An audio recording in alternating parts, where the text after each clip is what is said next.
todas obras ya traducidas al español. A mi lado se encuentra Rodrigo Coloma Correa, director del doctorado en Derecho y profesor titular de la Facultad de Derecho de la Universidad Alberto Hurtado, doctor en Derecho de la Universidad Carlos III de Madrid, responsable del sitio web derechoprobatorio.cl.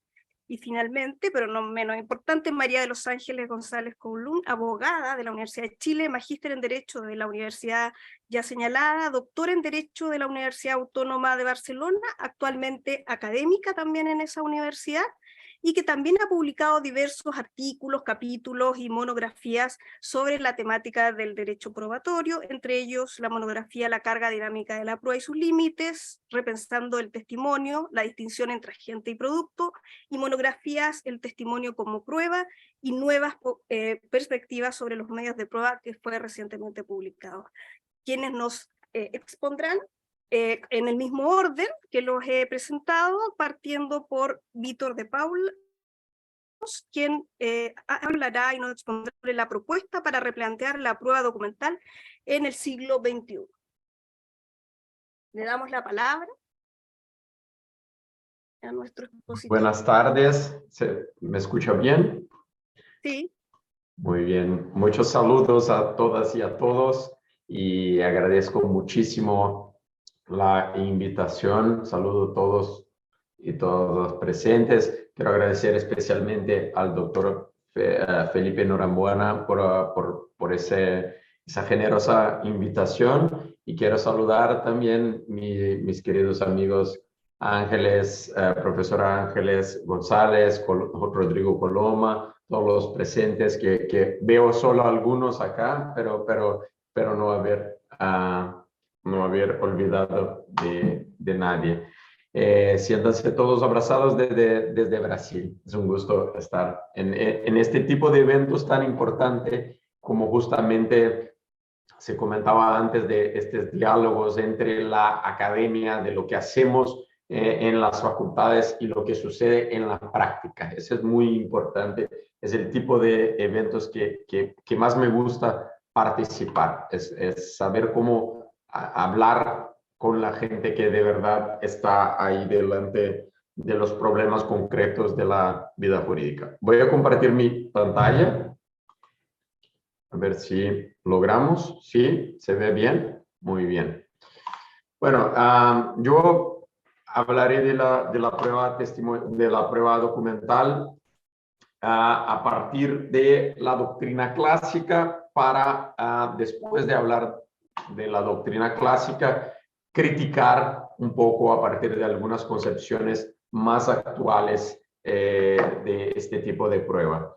En mi opinión, dos son los problemas centrales, y los dos problemas centrales que tenemos con la prueba documental parten de conocimientos que tenemos desde la primera mitad del siglo pasado, de las ideas de Chiovenda y Carnelutti.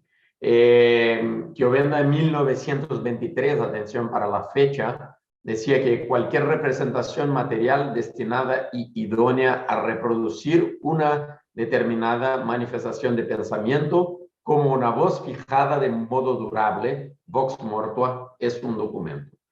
Carnelutti después, en 47, nos explica que la representación no es más que un surrogado de la percepción, es un equivalente sensible. Es decir, cuando yo tengo una representación para estos autores, lo que sucede es que tengo algo que equivale, que subroga la percepción. El único problema de esas ideas es que después de la primera mitad del siglo pasado vino la segunda.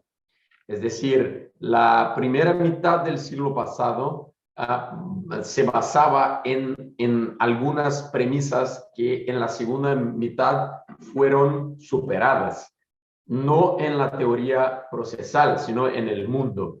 En primer lugar, en la primera mitad del siglo pasado, y eso queda muy claro en las ideas de Chiovenda, de Carnelutti sobre la interpretación del derecho, por ejemplo, que imaginaban respecto de de los textos, pero principalmente después cuando Carnelutti desarrolla sus ideas sobre la reproducción mecánica, sobre las fotografías, imaginando que la interpretación es un acto de descubrimiento, de descubierta de sentido.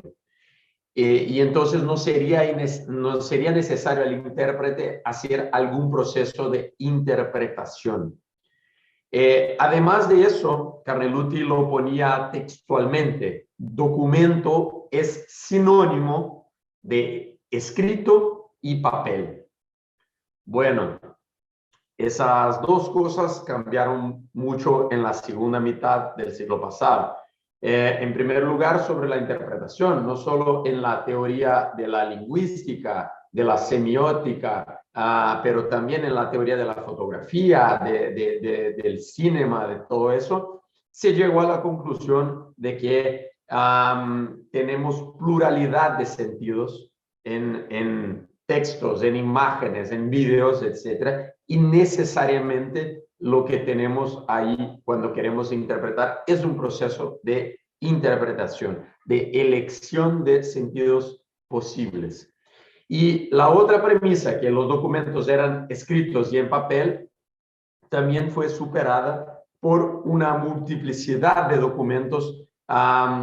Podemos hablar de la cámara Leica 1, aún en la primera mitad del siglo pasado, que empezó a popularizar la fotografía, de la Laptac de 1970, que empezó a popularizar los vídeos. En los 90, los mails, Internet, en 2007, el iPhone, todo eso cambió mucho y muy rápidamente todo lo que conocemos respecto de los documentos. Solo que la teoría general de la prueba documental sigue utilizando en regla las ideas, la base del pensamiento de Carnelutti y de Giovenda. En muchos de nuestros códigos encontramos aún hoy esa contraposición entre documentos que son privados y que son públicos. Y los dos parches en la teoría de la prueba documental, yo llamo de dos parches porque Carnelutti decía que documentos eran escritos y en papel. Entonces surgió la fotografía y aún en vida de Carnelutti le preguntaron, bueno, ¿y qué hacemos con las reproducciones mecánicas? Pues aplicamos lo mismo como analógicamente, lo que hablamos sobre documentos escritos y en papel.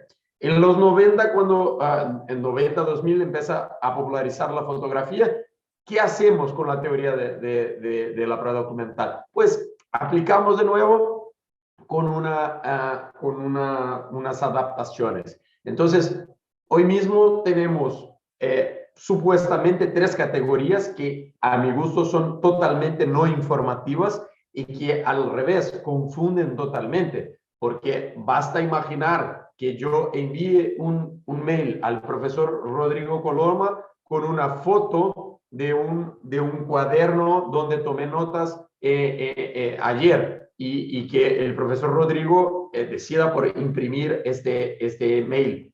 ¿Qué es ¿Qué es esto? ¿Es un documento escrito? ¿Es una reproducción mecánica o es un documento digital?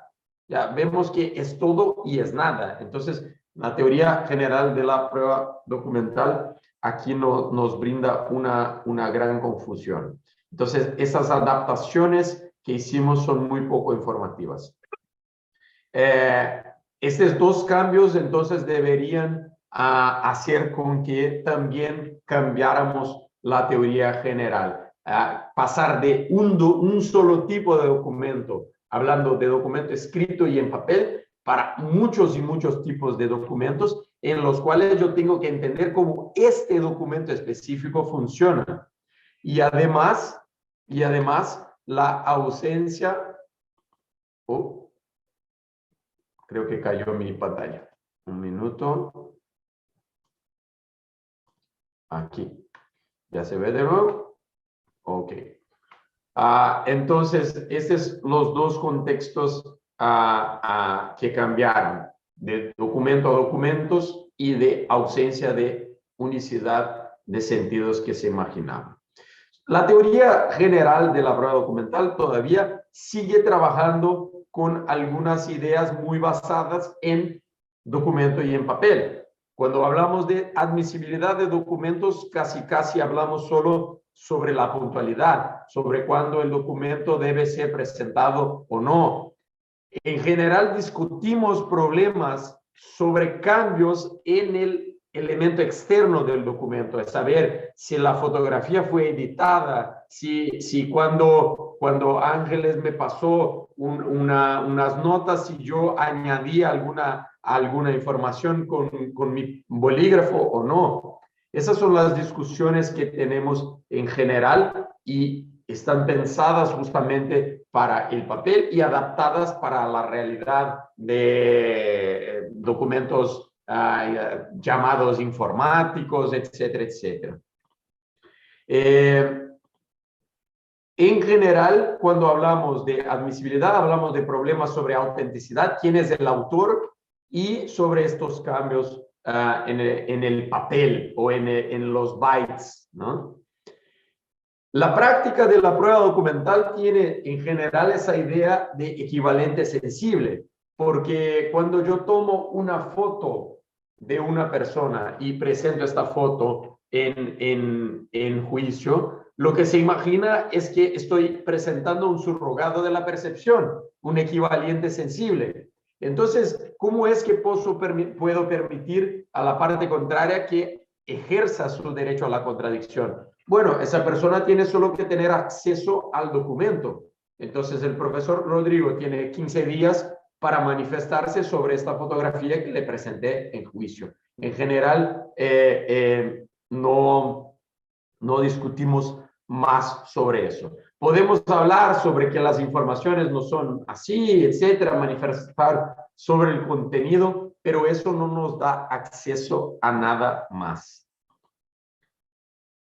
¿Cómo podemos empezar a reconstruir esas ideas sobre prueba documental? En primer lugar, la idea fundamental, en mi opinión, es que dejando de hablar de documento, empezando a hablar de documentos, tenemos que entender cómo este documento específico funciona. Es decir, un historial médico de un hospital A puede ser en papel y puede ser muy seguro porque lo tenemos en una caja fuerte que solo el médico jefe del hospital tiene la clave para abrir y entonces va a añadir solo información con un cuidado, etcétera, etcétera. Otro hospital puede tener un historial médico registrado en un software muy flojo de seguridad, con seguridad muy débil, que cada persona puede entrar ahí y cambiar las informaciones. Entonces, tengo que entender el funcionamiento fisiológico de cada documento. Y no solo eso, tengo que entender el tipo de signos con los cuales estamos trabajando para poder entender de qué documentos estamos tratando. Para eso, usamos la semiótica. A la semiótica no importa si el unicornio existe o no. Esa es una frase de Humberto Eco. Por otro lado, sí es importante saber cómo, en un cierto contexto, la forma significante unicornio recibe un significado con base en un sistema de convenciones lingüísticas.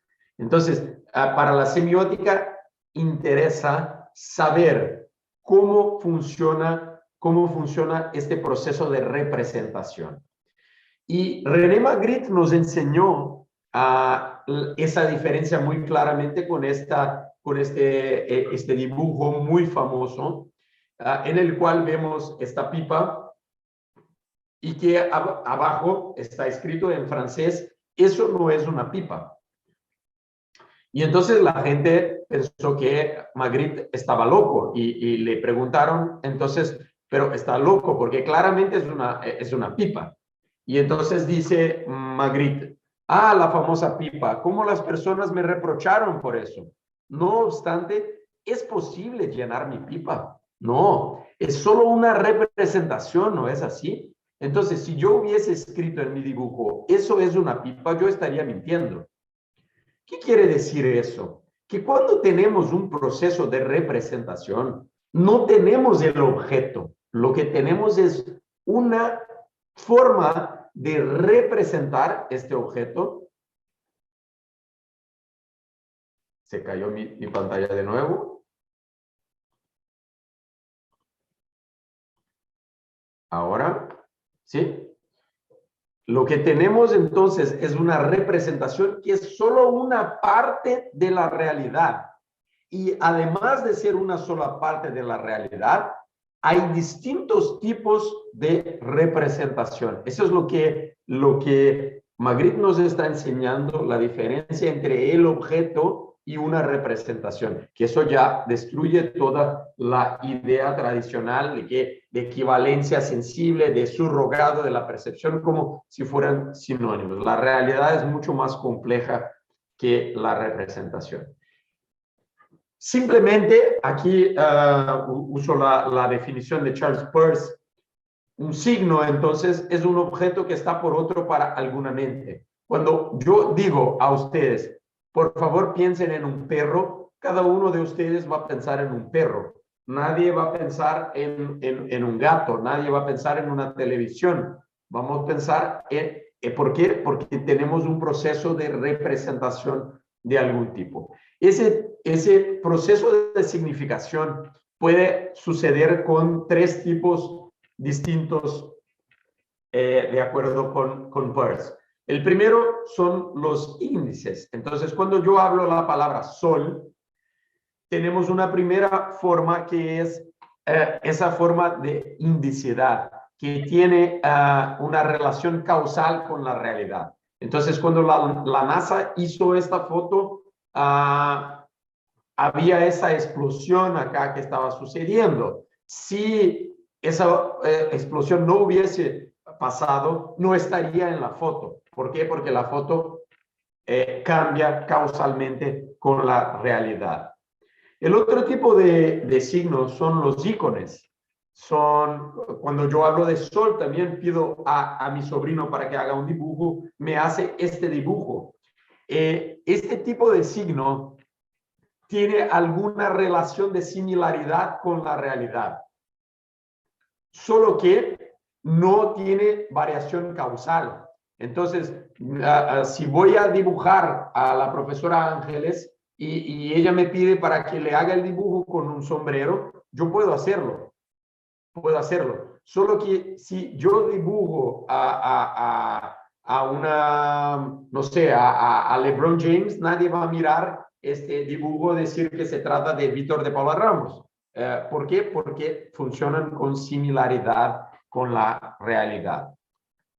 Y el último tipo son los símbolos. Estos símbolos son, por ejemplo, las palabras. Entonces, las palabras no tienen ninguna relación causal con la realidad. Esa idea de que el papel lo acepta todo. Yo puedo poner lo que quiero en el papel y va a estar bien, y podemos tener códigos entre nosotros, podemos tener convenciones distintas entre nosotros.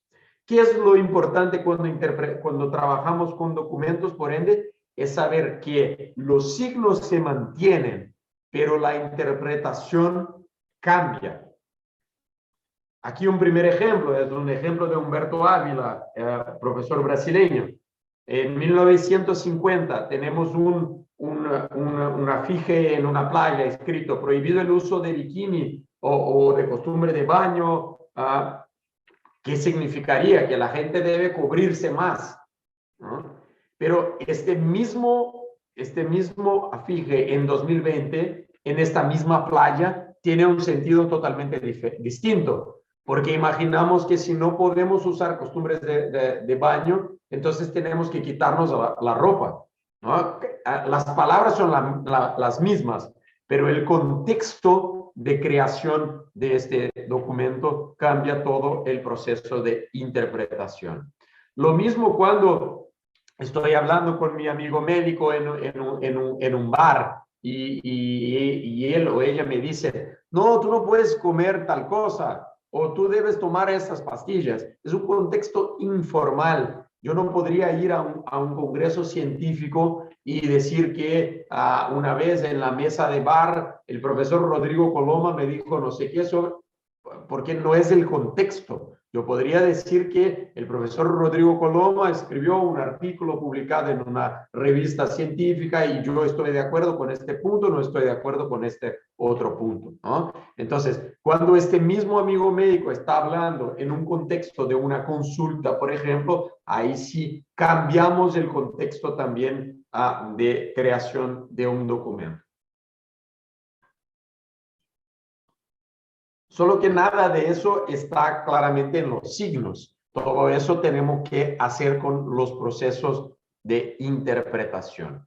Entonces, solo para poner algunos ejemplos de documentos con índices, fotografías, vídeos, radiografías, audios.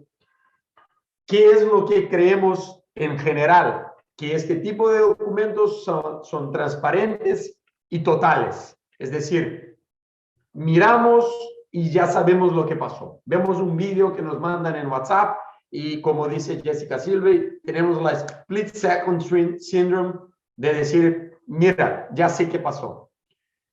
Y también que toda la información que necesito,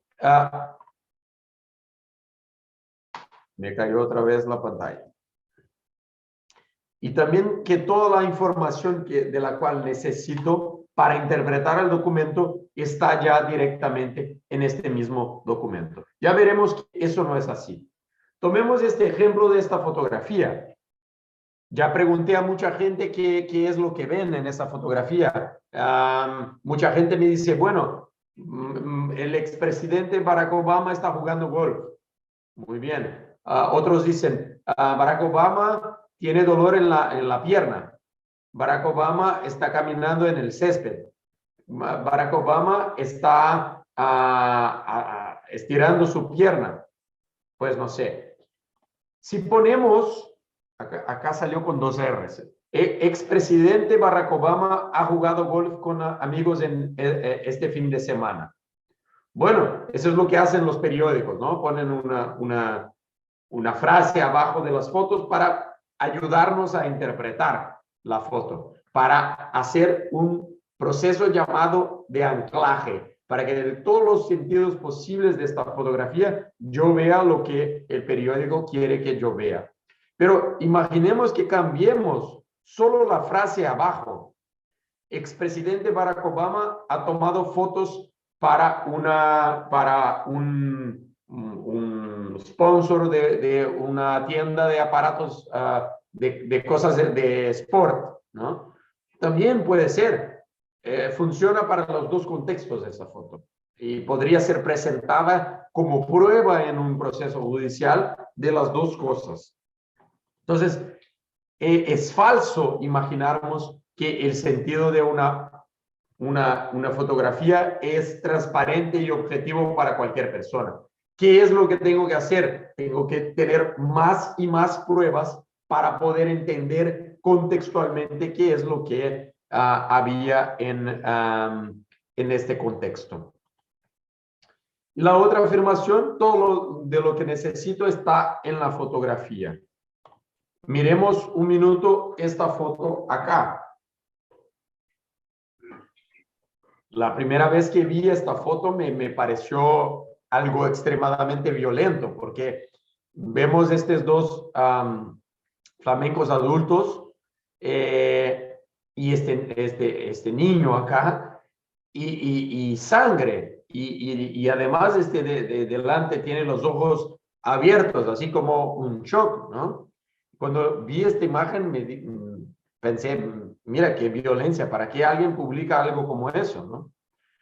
¿Y eso por qué? Porque vemos los flamencos adultos, vemos el jovencito, vemos sangre, vemos una herida. ¿Por qué? Porque vemos el pico en la cabeza, vemos a un líquido rojo que sale de esta cabeza y nuestra cabeza procesa esa información como herida y sangre, como el pico causa una herida y eso hace salir sangre. ¿Cuál es la información que no teníamos? Al menos yo no tenía, no sé si alguno o alguna de ustedes tiene algún conocimiento sobre los flamencos. Es que los flamencos producen una leche roja que se llama, en portugués se llama leche de flamenco. o leche de papo en portugués, no sé cómo decirlo en castellano, que es un líquido rojo proteico para dar de comer a sus hijos. Entonces, un especialista en flamingos o un biólogo, una bióloga que vea esta foto, ¿qué nos va a decir? ¡Ay, qué lindo! Los flamingos dando de comer a su recién nacido. Qué linda cena esa. Entonces, ¿qué demuestra eso? Que en general, siempre, no en general, siempre necesitaremos de nuestro background knowledge para interpretar lo que está pasando, con todos nuestros sesgos, con todas las informaciones que tenemos y que no tenemos.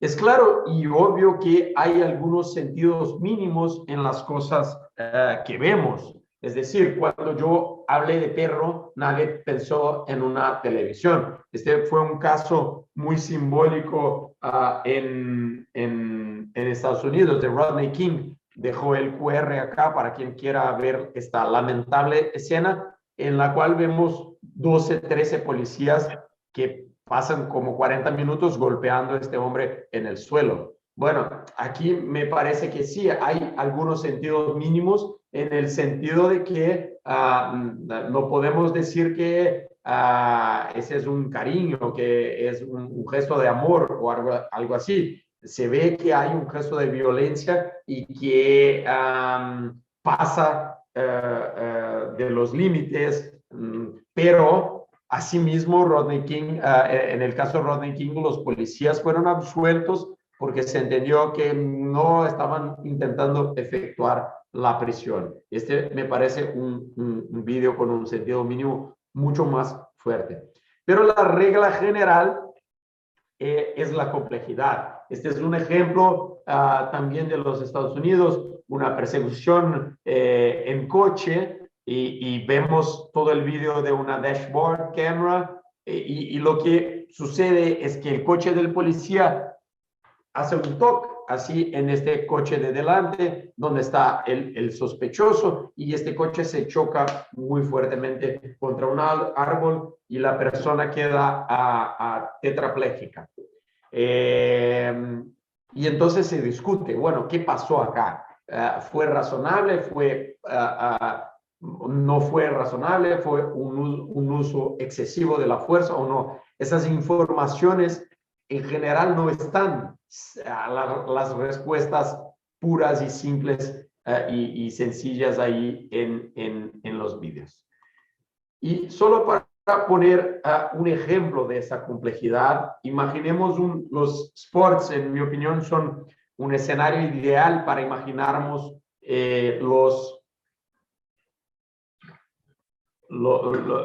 cómo podría ser la vida idealmente. ¿Por qué? Porque en la NBA tenemos 18 cámaras y 56 jueces que juzgan cada jugada. Así que tenemos un escenario de mucha completitud probatoria.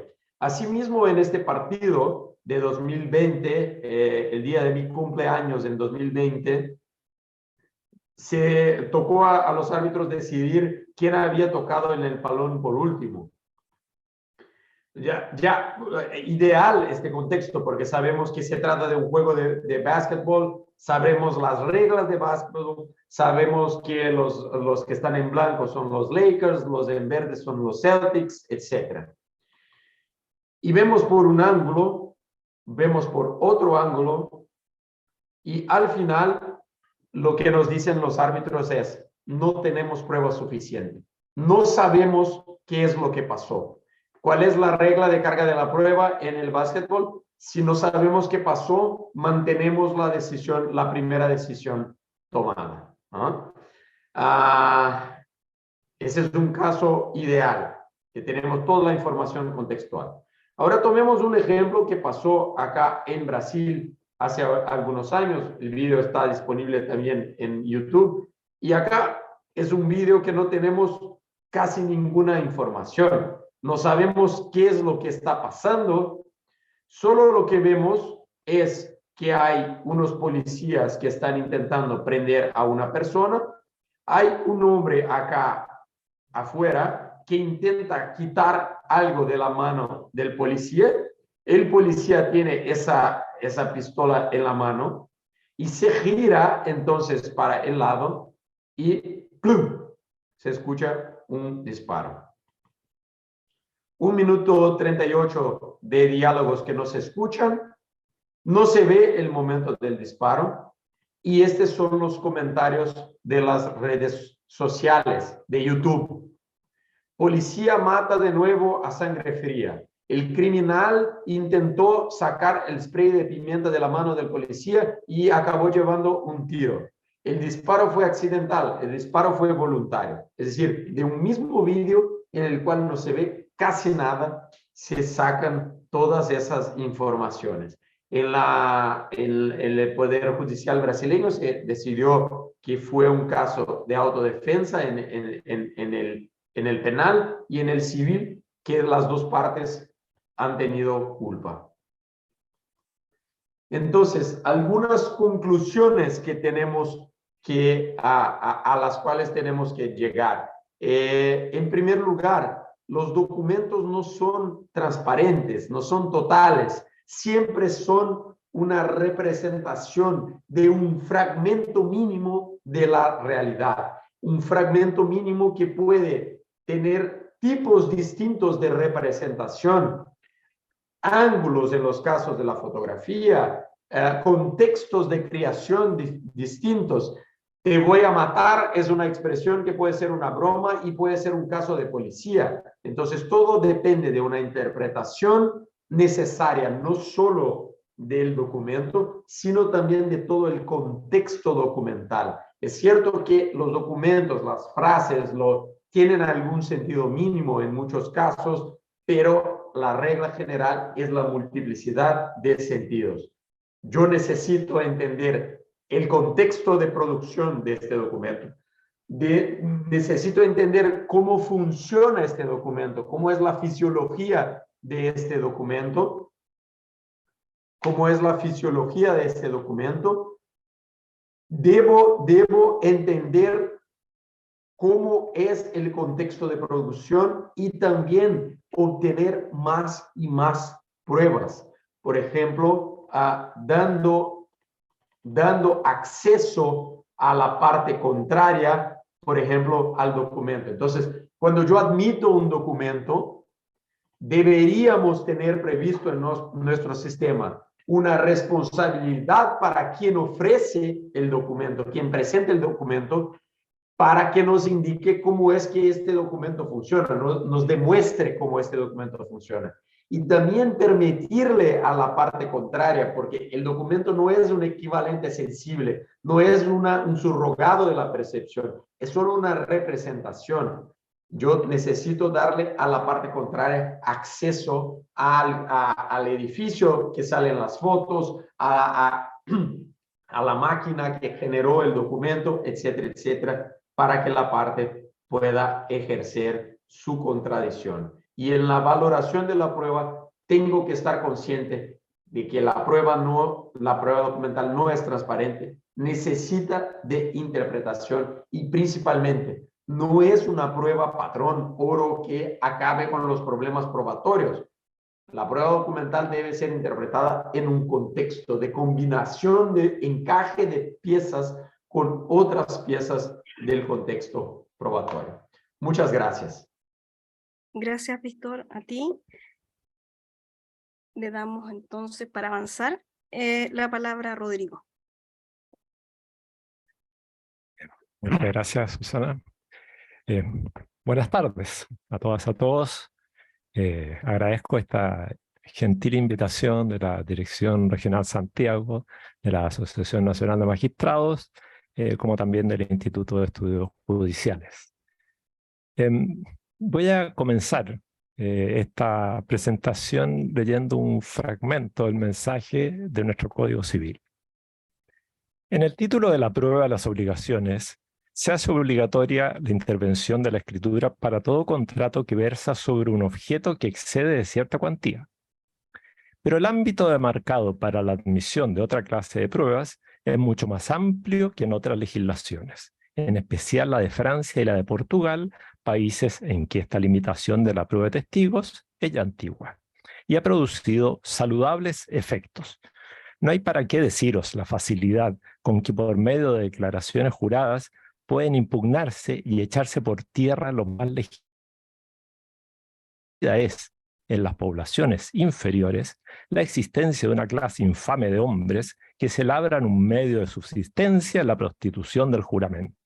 Algo tímidas parecerán, bajo este punto de vista, las disposiciones del proyecto, pero se ha recelado poner trabas a la facilidad de las transacciones y se ha creído más prudente aguardar otra época en que, generalizado por todas partes el uso de la escritura, se pueda sin inconveniente reducir a más estrechos límites la admisibilidad de la prueba verbal. Fin de la cita. Cuando se lee, por ejemplo, el artículo 1709 del mismo Código Civil, no parecen en absoluto tímidas las disposiciones aludidas por Andrés Bello. Aquello más bien da cuenta de que sus expectativas de conferir protagonismo a la prueba documental eran especialmente elevadas. Según dicho artículo, debidamente actualizado, deberán constar por escrito los actos o contratos que contienen la entrega o promesa de una cosa que valga más de 2 unidades tributarias, originalmente 200 pesos. No será admisible la prueba de testigos en cuanto adicione o altere de modo alguno lo que se exprese en el acto o contrato, ni sobre lo que se alegue haberse dicho antes o en el tiempo o después de su otorgamiento, aun cuando en algunas de estas adiciones o modificaciones se trate de una cosa cuyo valor no alcance a la referida suma. Fin de la cita. Hecha esta breve introducción, corresponde anunciar que la pregunta de la cual pretendo hacerme cargo es: ¿por qué frente a la abierta desconfianza sobre la prueba de testigos, la documental se erige como un medio de prueba fiable? O dicho en otros términos, ¿por qué nos atrae la prueba documental? Y al final, la verdad que el título más adecuado pareciera ser ¿por qué nos alivia la prueba documental? A tales efectos, exploraré inicialmente 2 vías para responder a la pregunta recién planteada. La primera la llamaré de la materialidad y a la segunda la de la calidad. El análisis, por cierto, no será exhaustivo. Su propósito último es extraer algunos aprendizajes útiles para repensar la valoración de la prueba documental en procedimientos en que opere la sana crítica. Bueno, vamos entonces a esta primera vía explicativa. La materialidad como argumento en favor de la confianza en la prueba documental. La prueba documental cabe dentro de la categoría más amplia de la prueba tangible. En ella cabe considerar también lapiceras, muestras de sangre y una variedad de objetos cuya cuasi infinita que pudieran operar como pruebas en un caso concreto. Las pruebas tangibles se caracterizan por su aptitud para ser inspeccionadas, no necesariamente comprendidas, por cualquier sujeto que tenga acceso a ellas. Las pruebas tangibles son atractivas, pero para ser suficientemente en serio, dependiendo de cuál sea el contexto en que nos desenvolvamos, requerirán eventualmente superar algunos tests de autenticidad, de exactitud y o de fiabilidad. En el caso de los documentos, y asumiendo una perspectiva del valor de la materialidad, la clave parece estar en la determinación de la autenticidad, es decir, que no se trate de una falsificación. Así, cuando un documento es auténtico, podemos tomárnoslo en serio.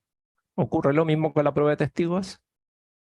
La prueba de testigos ha sido bastante estudiada por disciplinas como la psicología, la epistemología, incluso la historiografía. Aquello se explica por ser muy voluble y a la vez porque es difícil prescindir de ella. Por cierto, hay sujetos que son consistentes en la manera de reportar un episodio, una y otra vez, pero aquello está lejos de constituir la regla general. Las palabras cambian, a veces se añaden nuevos antecedentes y en otras ocasiones se omiten, e incluso se modifican o corrigen. Y lo más sorprendente que aquello no se hace necesariamente con la intención de engañar o de sacar ventajas. Frente a las escurridizas declaraciones de testigos, no se sabe en qué van a consistir hasta el momento en que se rinden. La prueba documental es altamente estable. Si todo ocurre con normalidad, la prueba documental no ofrecerá sorpresas. Para ilustrar esto, permítaseme reproducir un par de fragmentos del Universo en un junco de Irene Vallejo. Pienso en Homero, pienso en la multitud de bardos itinerantes, agazapados detrás de su nombre. Ellos fueron los primeros. Aquellos artistas caminantes son los antepasados de los escritores. Fin de la cita. A pesar de la memoria prodigiosa de los bardos que cantaban una y otra vez las obras homéricas, 15.000 versos, la Ilíada, 12.000, la Odisea, a Clara Vallejo lo ocurrido una vez que irrumpe la escritura. En la gran biblioteca de Alejandría se podían encontrar muchas obras repetidas, sobre todo de Homero. Los sabios del museo tuvieron la oportunidad de comparar versiones y detectar las alarmantes diferencias entre ellas. Los filólogos alejandrinos prepararon ejemplares cuidadísimos de las obras literarias que ponían a disposición del público como matriz para sucesivas copias e incluso para el mercado de los libros. Fin de la cita. La materialidad del documento lo hace perdurable y de esa manera hace posible establecer enlaces seguros con el pasado. Cito una última vez a Vallejo, a propósito del riesgo que asumían los libreros de antaño. El incesante olvido engullirá todo, a no ser que le pongamos el esfuerzo abnegado de registrar lo que fue. Las generaciones futuras tienen derecho a reclamarnos el relato del pasado. Fin de la cita. Pareciera entonces que la prueba documental, una vez despejados problemas que pudieran haberse planteado en sus orígenes, es superior a los efectos de reconstrucción de lo que en su momento fue escrito en los textos. El problema que prontamente veremos es si lo que se dijo en los textos, el mensaje, vale la pena de ser tenido en cuenta. Bueno, un tema que estuvo tratando Víctor. Andrés Bello no pecaba de ingenuidad al respecto. Así, estando al tanto de diferentes falsificaciones históricas y de las miserias humanas, indica en la parte inicial del artículo 1700. El instrumento público hace plena fe en cuanto al hecho de haberse otorgado y a su fecha, pero no en cuanto a la verdad de las declaraciones que en él hayan hecho los interesados.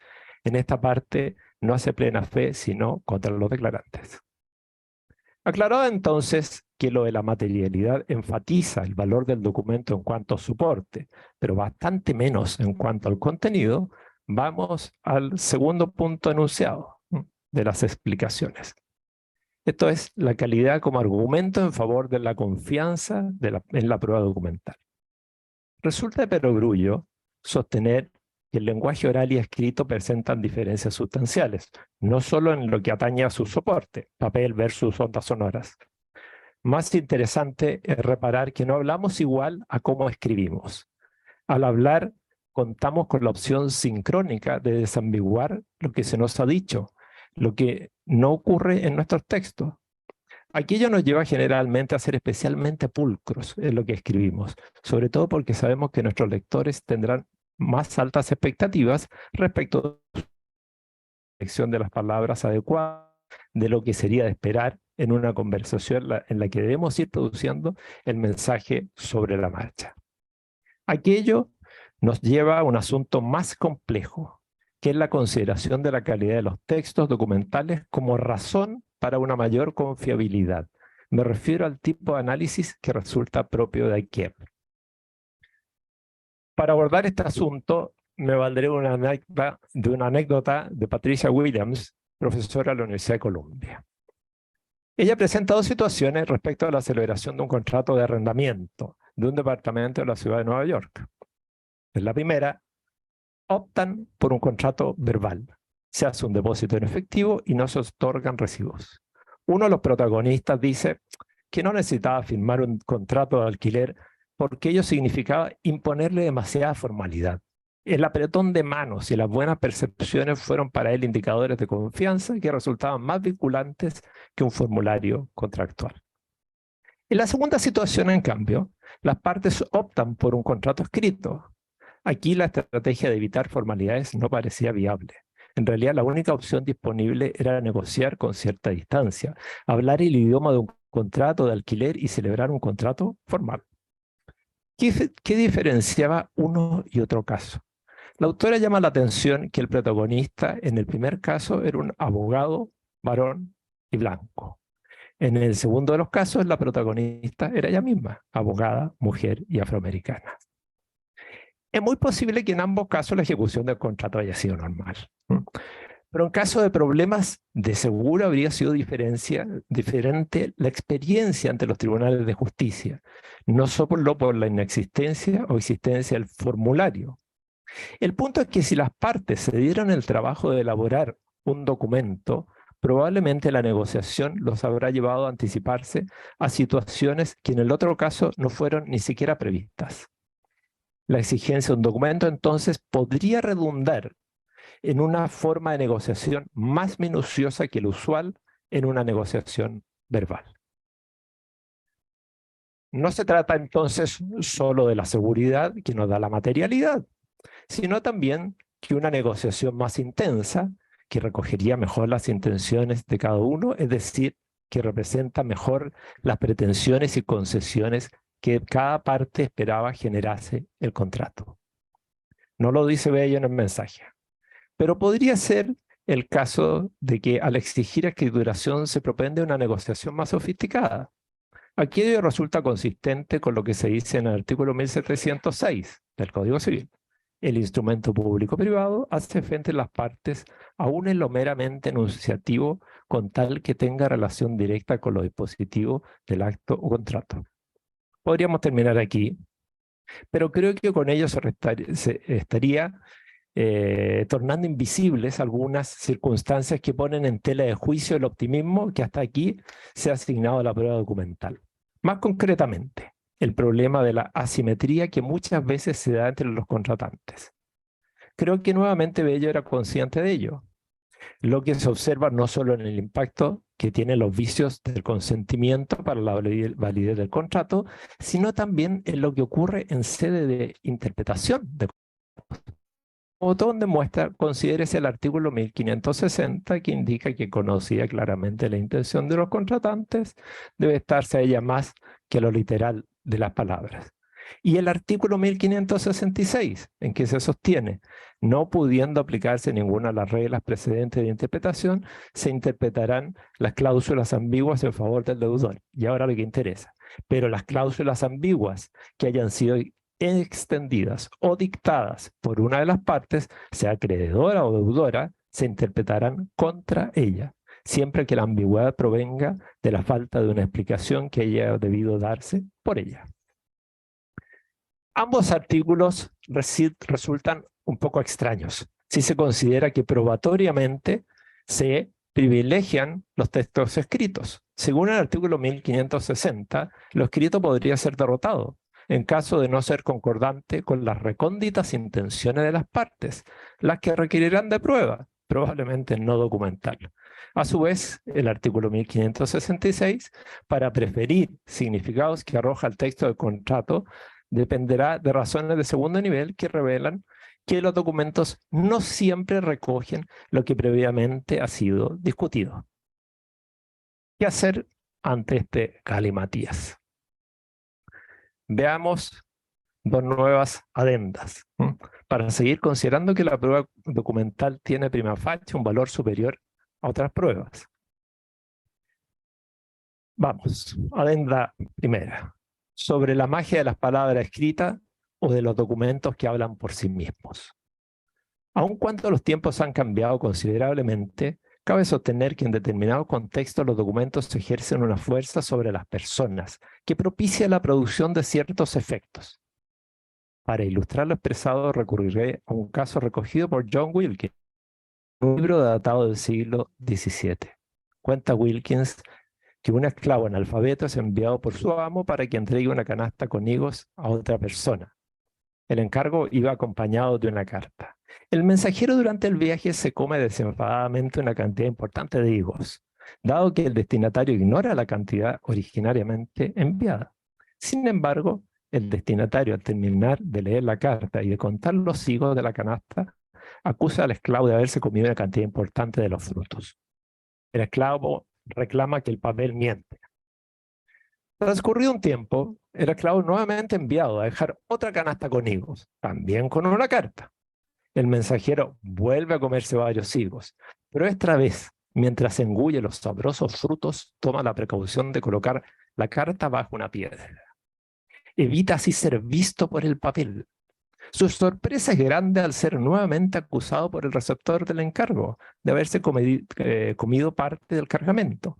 Pero esta vez confiesa, reconoce la divinidad del papel y promete ser fiel la próxima vez que se le haga un encargo. En los tiempos que corren, la gente no cree en papeles que observan lo que sucede en el mundo. Sin embargo, nuestras actitudes revelan en ciertos contextos una posición preferente del documento cuando se le asignan funciones descriptivas. Así, disponer de un papel o documento puede constituir un argumento suficiente para poner fin a una discusión o a un desacuerdo. Pensemos en un certificado de nacimiento o de defunción, o tal vez en la anamnesis que se imprime en un hospital, de los hospitales buenos que hablaba Víctor, ¿no? Tales documentos, de alguna manera, se distancian del momento muy humano de su gestación. En otras palabras, se hace invisible la historia de su producción y pasamos a fijarnos solo en lo que se dice o no se dice en los documentos. Vamos a la segunda adenda, sobre el encadenamiento de autores e intérpretes a los documentos. Pese a que la Odisea no ocupa más que algunas líneas, el episodio de Ulises y las sirenas ha dado lugar a numerosos escritos en el ámbito constitucional y en general a lo que se entiende como racionalidad de la conducta. Aquí también tiene sentido a los efectos probatorios. Muy brevemente, Ulises ordena a la tripulación y lo amarra al mástil de su embarcación. La razón es que quiero oír el canto de las sirenas del que se dice es maravilloso, pero a la vez mortal, porque quien lo escucha no resiste lanzarse al agua y ahí es devorado por estas feroces criaturas míticas. Ulises entonces agrega la orden. Y esto es lo interesante, que no lo desaten sino hasta que crucen el sector donde las sirenas habitan, y no deberán hacerlo aunque se los ordene, los amenace o se los suplique. Ulises lo hace porque sabe que mientras escuche el canto de las sirenas cambiará de opinión, y sabe que en esas circunstancias lo que diga no estará gobernado por la racionalidad. Al firmar documentos, no es que nos encontremos en una situación de pleno uso de nuestras facultades, las que después se verán debilitadas. Lo que ocurre es simplemente que el sistema de intercambios o de certificaciones no funcionaría si pudiera ser modificado unilateralmente con posterioridad a su fijación. ¿Y en qué queda aquello de la sana crítica? Una cuestión sobre el pánico de la responsabilidad. Hace algunas décadas, el historiador Peter Brown ofreció una original explicación respecto al valor de las ordalías o juicios de Dios. A diferencia de lo que plantean otros autores, Brown no la califica de una conducta irracional, sino una manera de eludir el castigo eterno que en la sociedad medieval se pensaba podía traer aparejada una sentencia errónea. La ordalía era una excelente excusa. Si el acusado flotó sobre las aguas y Dios nada hizo para que así no fuera, habrá de excusarme si yo, siguiendo tal señal, condeno al acusado respecto al cual en realidad no estoy en condiciones de tener certeza si cometió o no el delito. En lo que aquí interesa, el texto suele ser funcional a la clausura del problema. Aunque el texto no sea especialmente afortunado, constituye una excusa poderosa frente a la responsabilidad de reconstruir un episodio jurídicamente relevante. El texto es más lineal, no tiene que ser reconstruido y puede ser revisado una y otra vez por nuestros lectores. Hay ocasiones en que una declaración de testigos puede ir cambiando a lo largo del tiempo sin cumplir necesariamente con propiedades lógicas como la completitud, la coherencia o la no redundancia. Por cierto, los documentos tampoco son la panacea, pero al menos están allí. Pueden ser leídos y releídos por cualquiera, y todos observarán los mismos caracteres. Si los autores estuvieron de acuerdo en firmarlo, discúlpeme aquí la castiza expresión, pues allá ellos. Muchas gracias.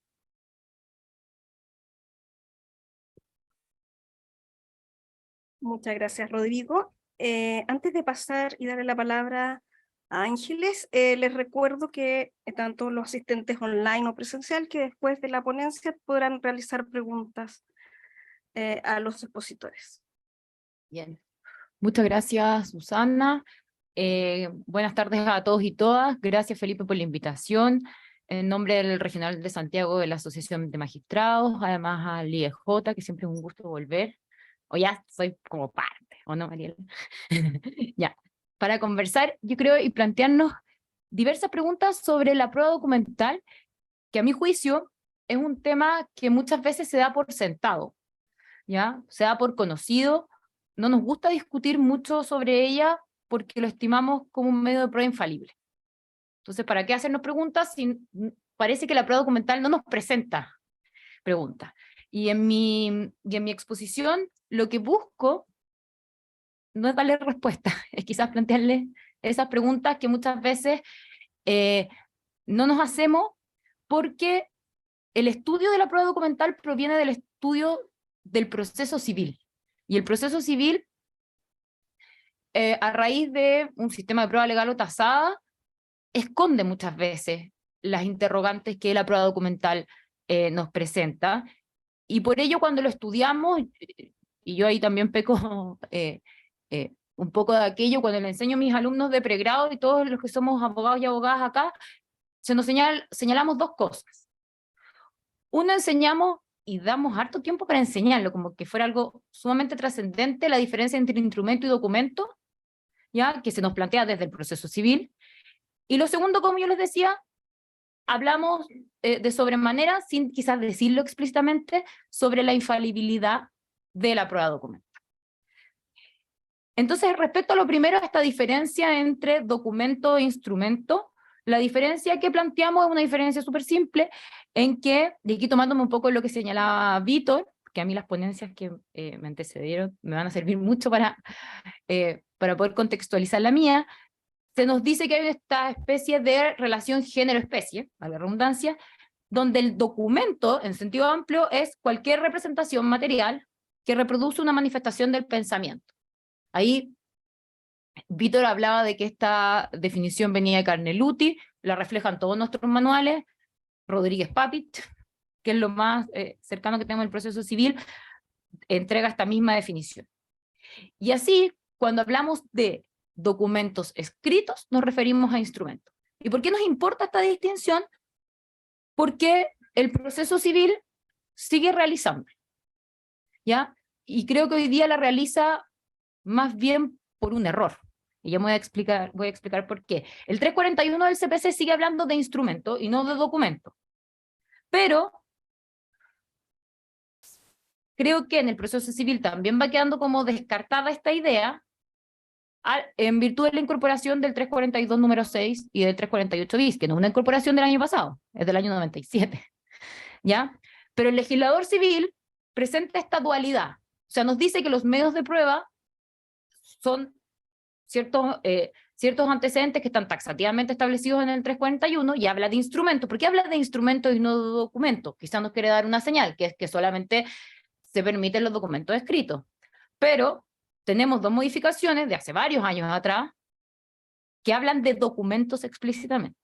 Entonces tenemos algo así como dos legislaciones en una en el proceso civil, porque después el legislador civil, no sé si no hizo el vínculo, pero no solamente lo deja en el 341, sino que después si vamos al 800, por ejemplo, el CPC sigue hablando de instrumentos, la agregación de instrumentos y no de documentos. ¿Ya? ¿Y esto presenta un problema? Sí, un problema de valoración. ¿Por qué? Porque estamos ante un sistema de prueba legal o tasada en que se nos dice cómo valorar instrumentos, no documentos. ¿Es solamente un problema formal o no? Luego, en los procedimientos reformados, esta distinción yo creo que no tiene mayor asidero. ¿Por qué? No porque no se haga. Yo aquí me di el trabajo, más bien mi computador, ¿no es cierto? Porque puse solamente Control Find y fui al CPP y dije, ¿en qué momento el legislador procesal penal se refiere a instrumento y en qué momento se refiere a documento? Y hay 2, 4, 5, 6 normas en que se hace la distinción. Pero esa distinción no tiene mayor relevancia que un tema meramente de lenguaje. ¿Ya? El 130 del CPP, el 180, el 348, el 413, el 469. ¿Ya? Y en ellos lo que hacen es referirse a instrumento me imagino, como sinónimo de documento, documento en el sentido estricto doctrinario, ¿ya? Porque el 130 habla de la situación de flagrancia, perdón, y señala que, o se refiere al instrumento objeto del delito, con el que se cometió el delito. ¿Ya? El 180 en materia de investigación habla de el otorgamiento de un instrumento que se solicita. El 348, en relación a la sentencia condenatoria, habla del comiso de los instrumentos, ¿ya? Y de la falsificación del instrumento público. Y otra particularidad, porque cuando ya hablamos de instrumento público parece que tenemos que hacer un énfasis especial. El 413, en el mismo sentido, pero con la sentencia del abreviado, ¿ya? El 469 con el destino de las especies decomisadas. El 187 es el único que explícitamente habla de objetos, documentos e instrumentos. O sea, al parecer, o eso deberíamos interpretar, documentos es algo distinto de instrumentos, que no hablaríamos solo de documentos o solamente de instrumentos, y esto tiene que ver con la etapa de investigación, ¿no es cierto?, y todo lo que tiene que ver con incautación, recolección y conservación de los mismos. Pero no necesariamente como documento e instrumento como medio de prueba.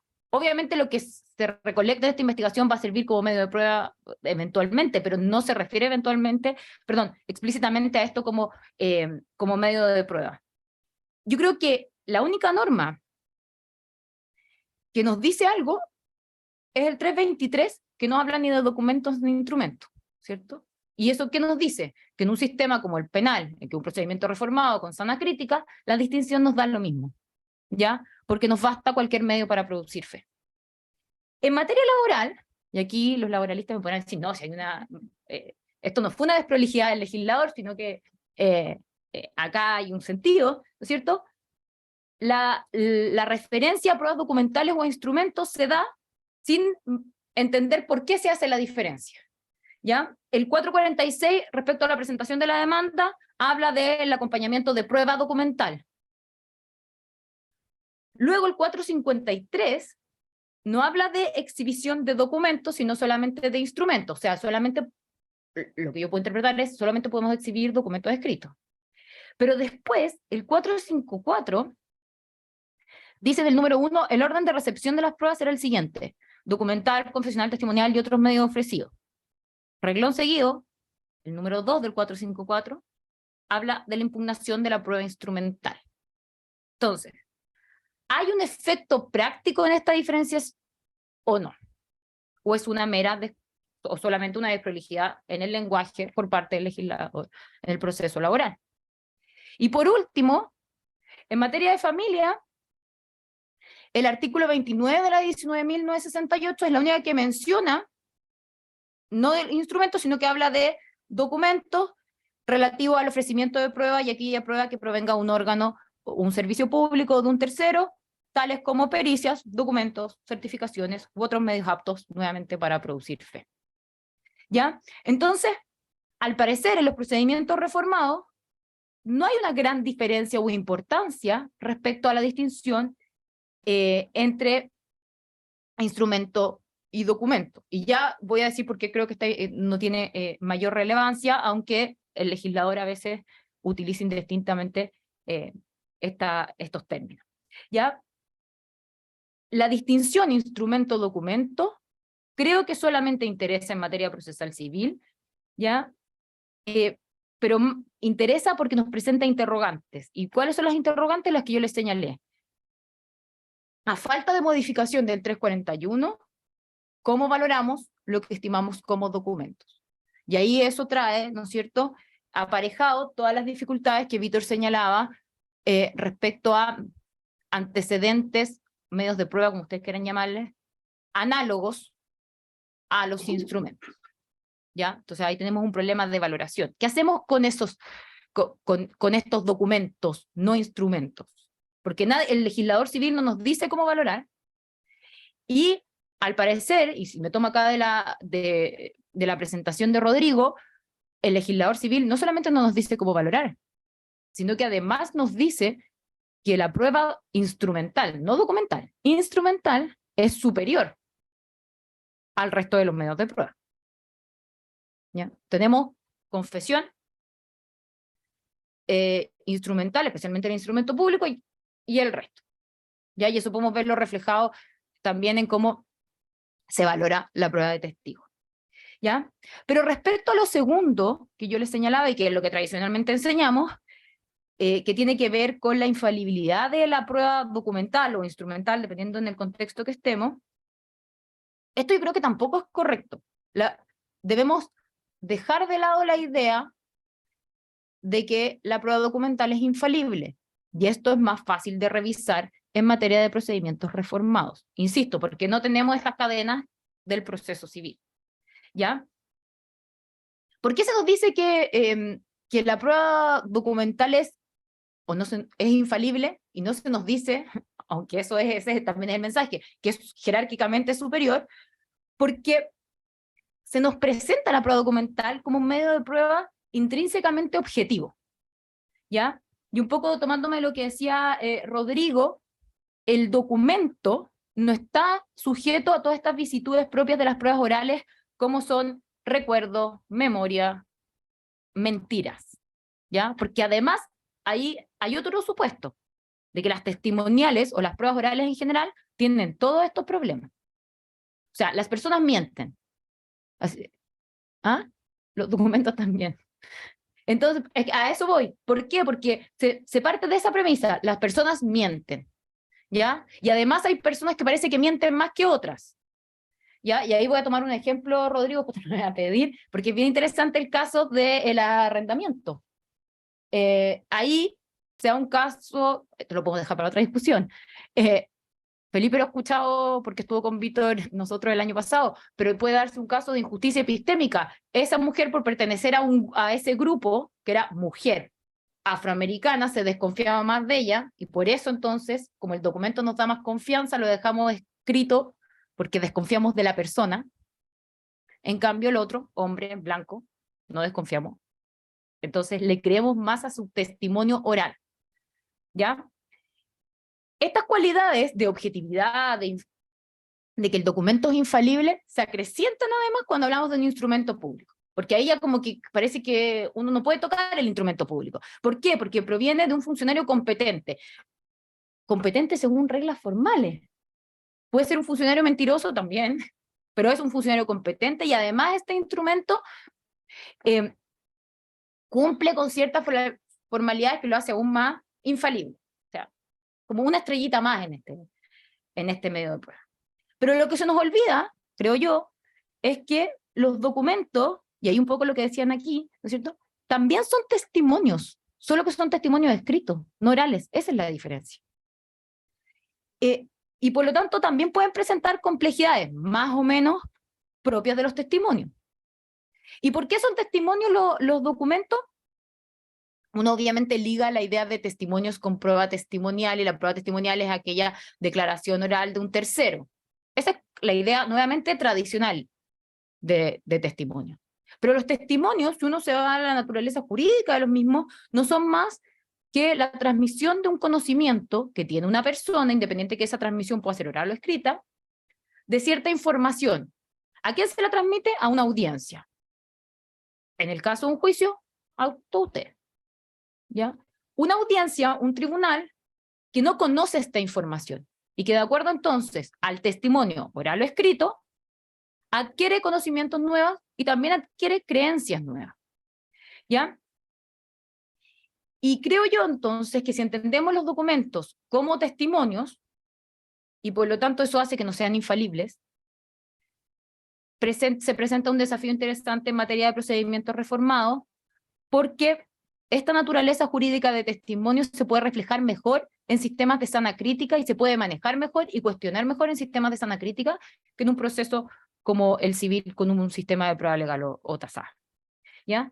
Y en ese sentido, si entendemos a los documentos como testimonios, los entendemos como un insumo adicional dentro de un proceso judicial, que permiten disminuir la incertidumbre y tomar una decisión judicial más o menos justa, sí.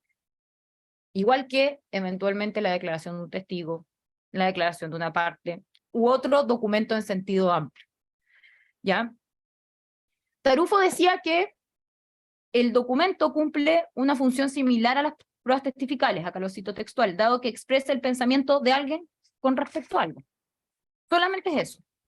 Y por ello, entonces, los documentos, al igual que los testimonios, permiten la distinción entre sujeto, o sea, quién entrega esta información, quién escribió el documento, quiénes fueron las partes involucradas, y la información que se entrega. Y esos dos elementos son los que también tenemos que volver a mirar.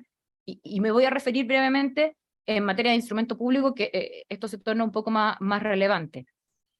Y por lo tanto, si entendemos a los documentos como testimonios, podemos decir que los documentos fallan, igual que cualquier otro medio de prueba.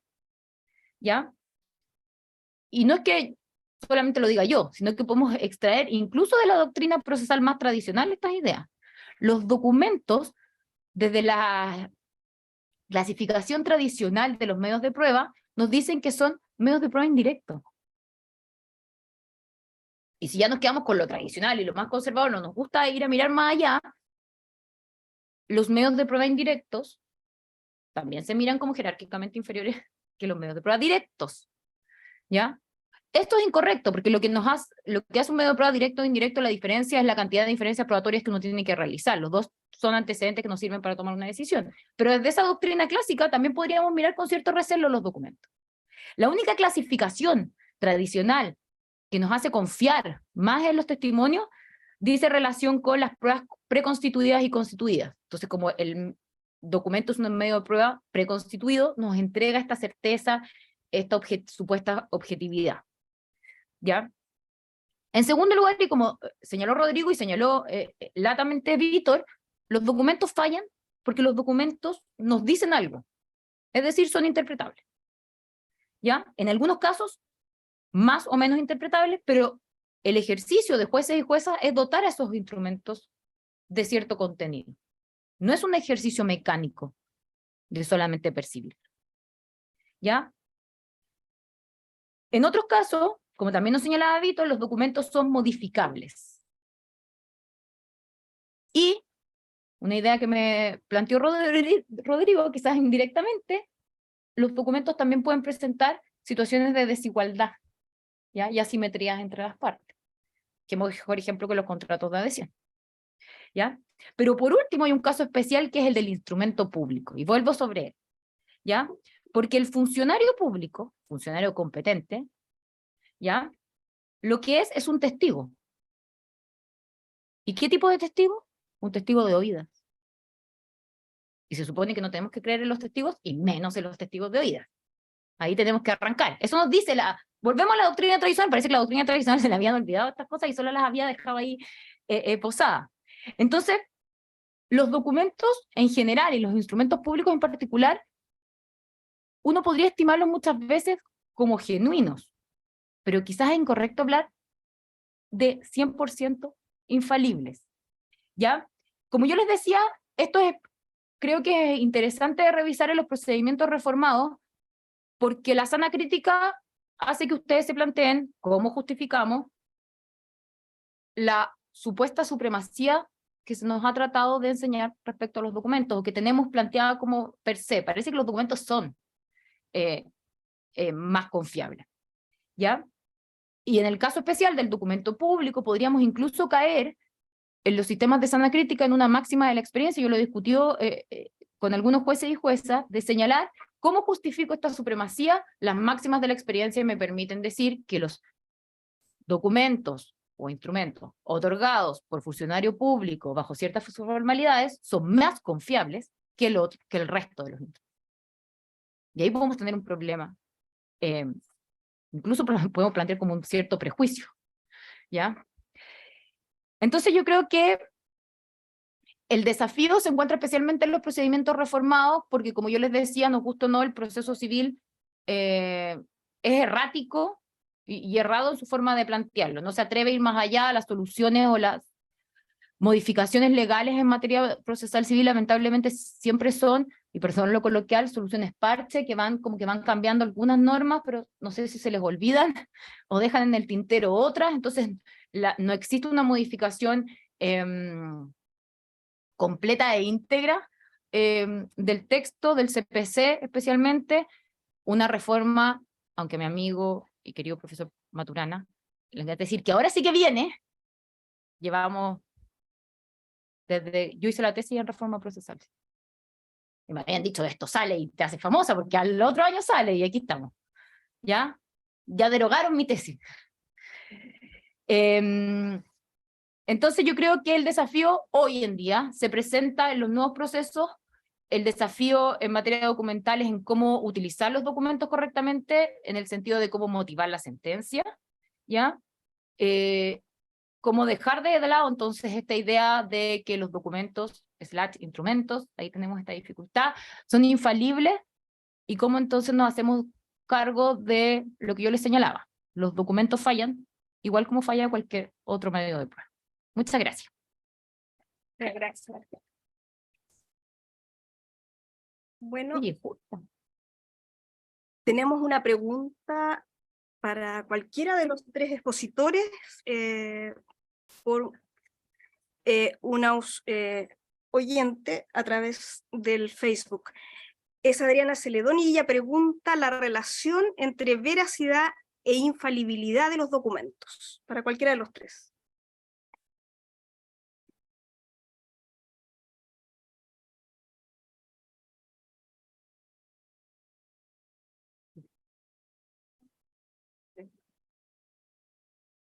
¿Víctor? ¿Víctor? No sé quién va a responder. Yo pensé que iba a empezar por ahí, tranquilo. Bueno, yo sobre la infalibilidad y la veracidad. Bueno, cuando estamos hablando de veracidad del documento tenemos más de un problema, en mi opinión. Y el problema es saber si lo que, es decir, la distancia que hay entre la realidad y el documento es un problema. Y la otra cosa es la realidad, el espacio que hay entre el documento y el intérprete. Entonces tenemos dos problemas. El problema es que el documento puede no estar de acuerdo con la realidad, ese es un problema, y la interpretación puede no estar de acuerdo con el documento, y puede no estar de acuerdo con la realidad. Entonces, yo hablaría más bien de fiabilidad del documento, cuán fiable es la información que hay en ese documento, y en ese sentido no debo preocuparme solo con por ejemplo, con la cadena de custodia de las pruebas, pero también con la información, la preservación del contexto.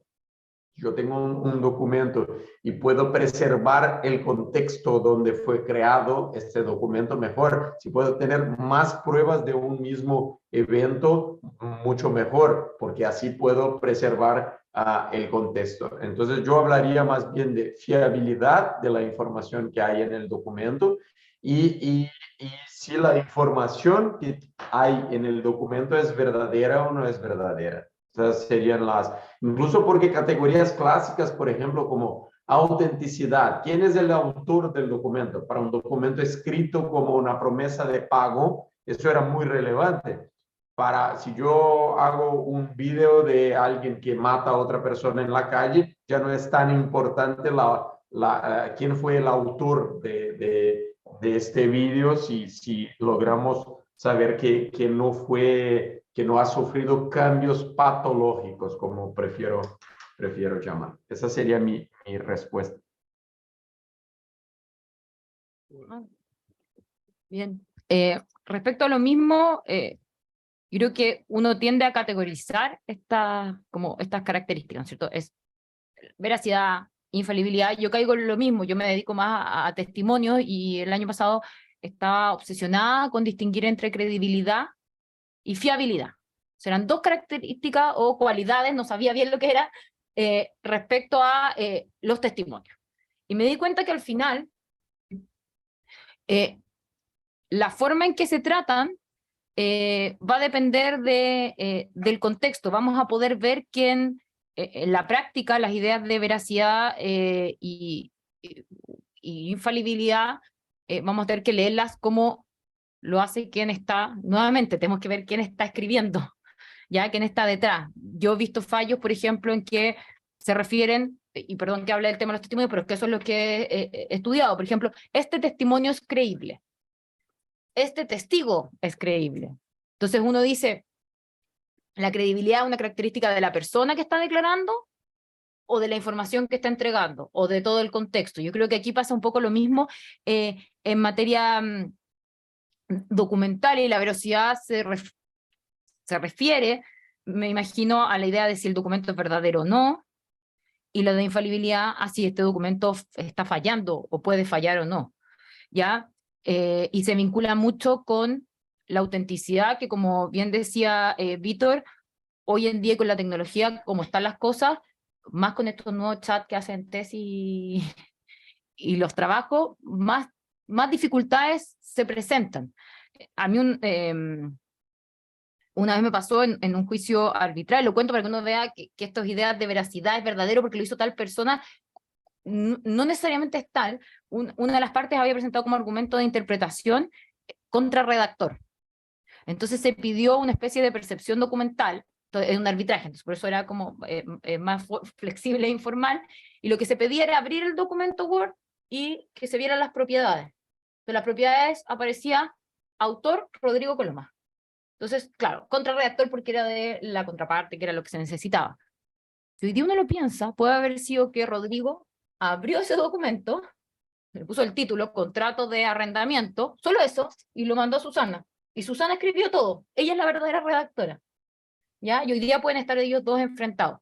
Entonces yo creo que, más que las ideas de veracidad, infalibilidad, autenticidad, uno tiene que ir más allá de revisar y más allá en relación a cómo interpretar ese documento. Y interpretarlo y mirarlo como cualquier otro antecedente que se hace de juicio. No tiene nada de especial respecto a otros antecedentes allegados que podemos llamar documentos si uno quiere en sentido amplio, o algún testigo o alguna declaración de parte, o incluso el caso de un testimonio de experto. Bien. A ver, yo estaba pensando cómo dar sentido a esta pregunta formulada de manera económica, lo que se agradece, pero pareciera muy enjundiosa a la vez. Entonces, a ver, pienso lo siguiente, veracidad. Entonces, veracidad, uno dice, prueba documental, ¿en qué sentido nosotros le podemos reconocer la propiedad de veracidad?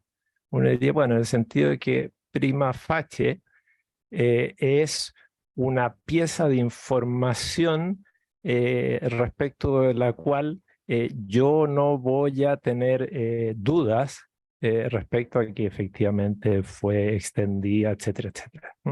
En el fondo, yo no parto de la sospecha de que aquí me pudieran estar engañando en orden a que ese papel, ese escrito, efectivamente fue expedido en determinada fecha. Entonces uno diría, en general, uno de los documentos les otorga esa condición, a menos que haya alguna condición que me hagan a mí desconfiar de que esto pudiera ser una simulación, que esto pudiera ser una manera de burlar ciertos acuerdos, etc. Pero ¿por qué un documento me va a generar ese efecto de veracidad? Hay un, digamos, filósofo del comienzo del siglo XX importante, Moritz Schlick, que habla de qué es lo que yo quiero decir, por ejemplo, cuando digo que este vaso es real. Entonces dice, bueno, la pregunta por este vaso es real no es otra que preguntar si yo puedo tener alguna experiencia táctil, visual, a aquellas que yo he tenido en el pasado con objetos que llamamos vasos. Entonces, si yo, digamos, visualmente, táctilmente, tengo esa misma experiencia, digo, este vaso es real. Pero no voy a ir más allá de eso. Entonces, cuando yo recibo un documento y tiene esta presunción, por así decirlo, este punto de partida de veracidad, voy a decir, esto es el punto de partida para llevar adelante un ejercicio interpretativo respecto de cuáles efectivamente fueron las obligaciones que tuvieron las partes. Entonces, en principio, a menos que haya sospecha, yo podría decir hay contrato. Otra cosa es qué es lo que dice ese contrato. Ya, eso respecto de la veracidad. Respecto de la infalibilidad. Yo creo que se podría estar pensando cuando se habla de la infalibilidad, algo así como inmutabilidad para el futuro. Ese es el sentido que yo creo que a lo mejor podríamos nosotros tratar ahí de profundizar, ¿no? En el fondo, yo en alguna parte de mi presentación, ¿no? Les señalaba que nosotros desconfiamos de la prueba de testigos, incluso, ¿no? Cuando de parte de los propios testigos no había ninguna disposición a engañarnos, ¿no? Él trata de ser genuinamente, ¿no?, honesto, ¿no?, y tratar de reconstruir lo que efectivamente vivió, ¿no? Pero nosotros sabemos por experiencia que pasado un tiempo, y a veces un tiempo muy corto, información que nosotros nos entregan con posterioridad va mutando aquello que nosotros pensábamos que habíamos vivido. Entonces, yo puedo celebrar un contrato oral y yo voy cambiando, digamos, inadvertidamente su contenido. Yo pensaba que lo que en su momento dije era tal cosa. Y a veces yo me puedo sorprender al ver el documento que firmé. Yo pensé que era esta otra cosa, pero en realidad lo que firmé era esto. Entonces, en ese sentido, quizás uno podría hablar de la cierta infalibilidad del documento, pero yo no iría más allá que eso. ¿Una pregunta por allá? Felipe, por favor.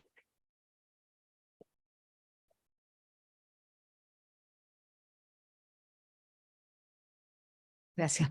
Agradecer las presentaciones que, como decían al principio, más que nada uno se pregunta. Yo soy litigante en materia laboral, pero me hice la pregunta desde materia de familia. En esto de qué es más importante, ¿no? El testimonio, si es genuino o no es genuino.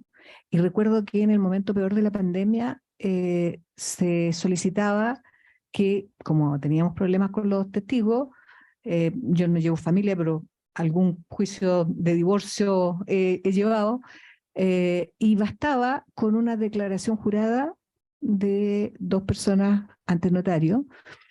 Y en materia laboral también me ha pasado que hay testigos que se van a ir porque son extranjeros, o porque no están en el lugar del juicio, y uno los presenta como documentos. Y es una declaración jurada ante un competente funcionario, ¿no?, que tiene toda la autoridad. Entonces ahí se me cruza y digo, entonces es mejor una declaración jurada, reemplaza a los testigos, no reemplaza a los testigos, y más aún, me fui a las declaraciones que puede hacer una persona por audiovisual, que también he tenido algunas, y que uno los presenta como otros medios de prueba. Y esto de que permanece, ¿no? El testimonio de la persona lo hizo, no sé, en el momento que despidieron al otro por una causal X, y la audiencia de juicio se hace 3 meses después. Ese testimonio audiovisual será más valioso que un testimonio después de 3 meses, y es más, lo más probable es que el testigo a los 3 meses ya no exista, porque no está disponible para ir. Son puras preguntas, pero me parece súper interesante cada una de las presentaciones. Muchísimas gracias.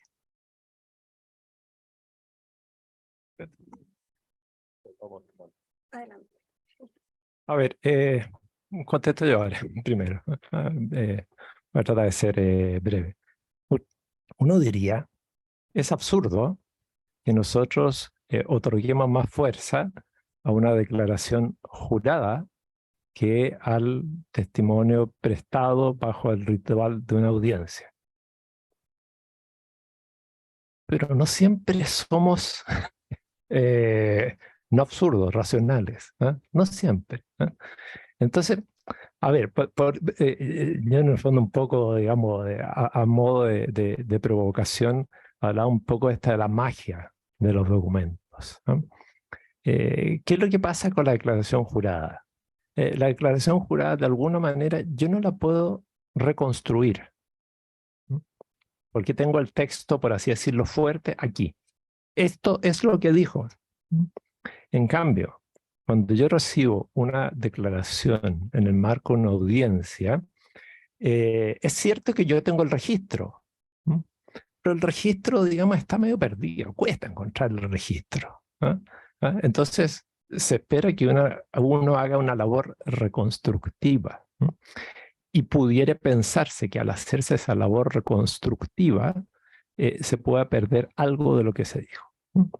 Entonces, por eso se produce esa pequeña paradoja. O sea, en principio uno diría testigo de todas formas, pero por otro lado, a mí me deja con mayor confort moral, por decirlo de alguna manera, ceñirme a lo que está el texto, a no reconstruir el texto. Y yo creo que por eso sea la paradoja. Ahora, creo que un buen sistema de sana crítica tiene que ver las condiciones en que efectivamente se prestaron y una audiencia bien realizada en que se pueda interrogar y contrainterrogar, obviamente pareciera ser mucho más valioso que lo que ocurre en una declaración jurada. Ahora, el otro gran problema, pero ahí se lo dejo a mis compañeros de mesa, es, bueno, el testimonio inmediato versus el testimonio un poco más diferido. Depende, pero no quiero acabar a la palabra. Bien, qué interesante la pregunta, porque además creo que trae varios temas a colación. Primero demuestra que hay ciertas materias que son más documentales que otras, ¿ya? Como hay algunos casos en materia laboral, muchos me dicen que la laboral es lo que tenemos, nos sirve más los documentos que los testigos. En materia de familia también dependiendo la situación, además que ahí se da todo este tema de lo poco creíble de ciertos testigos, porque por la naturaleza de los asuntos los testigos son personas cercanas, no le podemos pedir al vecino de 4 cuadras más allá que venga a prestar testimonio, es más fácil la abuela, el vecino del lado, la tía, por la naturaleza del asunto. En segundo lugar, la declaración jurada, si uno la mira con mayor simpatía, podría dar o demostrarnos esta idea nuevamente de superioridad de los documentos. Los documentos y nos ayudan, si eso no podemos negarlo, pero al mismo tiempo nos demuestra que los documentos son testimonios. Y por lo tanto, también nos hacen necesario interpretarlos porque tenemos que revisar el momento en el que se otorgó este testimonio. Y independiente de que sea un documento, en el sentido de algo escrito, lo que nos presenta como, o se nos presenta como algo mejor, ¿no es cierto?, por la materialidad, porque está ahí, porque se supone que no se mueve, no cambia. El momento también es importante, porque si el testimonio lo está dando después de un supuesto despido o después de una discusión familiar, en que las emociones están más a flor de piel, quizás ese testimonio va a ser distinto si le hubiese prestado un juicio 3, 4, 5 meses, 6 meses después. ¿Ya?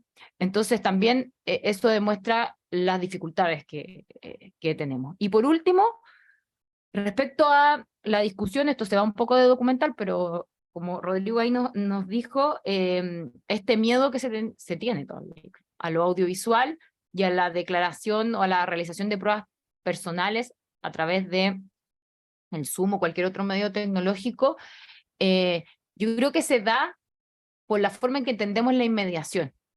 Nosotros con los procedimientos reformados, pues partió con el proceso penal y después laboral, familia, tributario, todo, ¿no es cierto? Nos dice como procesos reformados, igual algo excelente, igual inmediación o oralidad.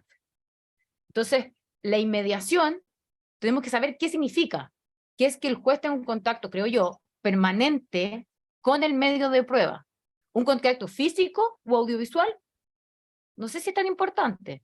Hay algunos que llegan al extremo que nos dicen es que la inmediación no es solo eso, la inmediación nos permite o permite ser tomado como algo así como un criterio para valorar. O sea, ¿por qué? Porque, y esos son los argumentos contra el Zoom en juicio. No, porque yo no veo si es que el testigo, no sé, está jugando con las manos abajo, está transpirando, tiene las piernas cruzadas, y fue como volver a la idea del lenguaje no verbal, que la psicología del testimonio ya dejó de lado. Entonces yo creo que es, uno, el miedo siempre, de nuevo, a que las personas mientan, a que hagan trampa, que estén leyendo algo, y si están leyendo algo escrito, entonces quizás nos debería gustar más, porque los documentos no nos gustan, puede que nos entregue mejores y más detalles, porque hay cosas que a uno se le olvidan, si son números, nos van a olvidar y están ahí. Entonces, ese es el miedo al audiovisual, junto con la superioridad de la inmediación, porque si no hay inmediación, no hay oralidad, el procedimiento no falla porque es la contrapartida del proceso civil que tan mal miramos o tanto miedo nos da, creo yo. ¿Hablo yo? Sí. Ok. Yo no diría que, de hecho, yo digo en mi libro sobre prueba documental que hay documentos que tienen contenido testimonial y documentos que no. Entonces, por ejemplo, cuando yo tengo una cámara de seguridad que funciona 24 horas, 7 días, y ahí se ve a la profesora Ángeles que entra en el campus de la Universidad de Chile, este documento producido no está testificando en el sentido que yo utilizo. El médico en este ejemplo de una persona que va al médico, el médico dice, bueno, aquí estuvo el profesor Rodrigo Coloma y entonces en este día visualicé hice exámenes de visión y tiene la visión perfecta o tiene que usar gafas, tiene un contenido testimonial. Y ahí en los documentos en los cuales tenemos contenido testimonial, tenemos el problema, todos los problemas de errores sinceros que podemos tener con testimonios y todos los problemas de mentiras. Y además tenemos problemas porque tenemos algunos casos en los cuales lo que tenemos en el documento son testigos sobre testigos. Es este caso del funcionario, de la funcionaria del juicio, que queda ahí escuchando a la profesora Ángeles que declara y entonces dice que no sé qué más. El testigo dice, yo estuve en la calle este día y entonces el funcionario dice, declara que ha estado en la calle. No es como el video en el cual puedo simplemente reproducir el audiovisual de la entrevista, sino que el funcionario ese está brindando un testimonio sobre qué es lo que el testigo estaba declarando. Entonces aquí tenemos más problemas. Y siempre, creo que Rodrigo subrayó muy bien, tenemos el problema de la contradicción. Claro, si es alguien que murió, alguien que no conocemos, que no sabemos, encontramos este documento, no sabemos dónde, es una cosa. Si es un médico, una médica que puede venir en juicio a declarar para permitir acceso a la parte contraria, pues entonces la parte contraria debe, en mi opinión, tener ese derecho. Y no solo ese derecho, el derecho también de analizar los documentos, por ejemplo, que sirvieron de base para este informe médico. Entonces, imaginemos a fulano que presenta en juicio una declaración de un médico en la cual dice que ha analizado los exámenes de imagen A, B, C, las pruebas de imagen A, B, C. Bueno, queremos ver también estas pruebas porque puede ser que mi médico o mi médica, mi perito de parte quiera mirar estos exámenes para llegar a conclusiones